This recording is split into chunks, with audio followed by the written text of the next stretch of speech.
एक राजा था। उसके महल के उपवन में एक आम का पेड़ था, जिस पर एक तोता रहता था। एक दिन तोते को कहीं से सोने की एक अशर्फी मिली।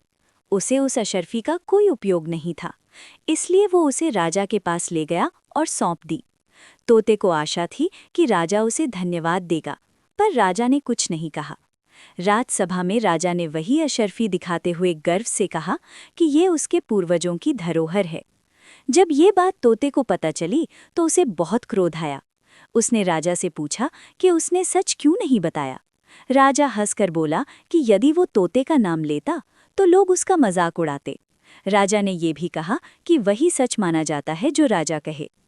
तोते ने समझाया कि व्यक्ति अपने कर्म से बड़ा होता है, न कि पद या जाति से। लेकिन राजा ने उसकी बात को ठुकरा दिया। तब तोते ने पेड़ की ऊंची डाल पर बैठकर जोर जोर से गाना शुरू कर दिया और राजा के झूठ को सबके सामने उजागर करने लगा। राजा ने क्रोध में आकर पहले अपने नौकरों को तोते को मारने भेजा, पर वे असफल रहे। अंत में राजा स्वयं उसे मारने पहुंचा। नौकरों की सलाह पर राजा ने गुलेल से निशाना साधा, लेकिन कंकड़ डाल से टकराकर लौट आया और राजा को लग गया। उसी क्षण राजा की मृत्यु हो गई।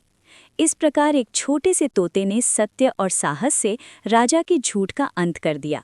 ये कहानी सिखाती है कि किसी को छोटा समझकर उसके अधिकारों का हनन नहीं करना चाहिए, क्योंकि सत्य अंततः विजयी होता है।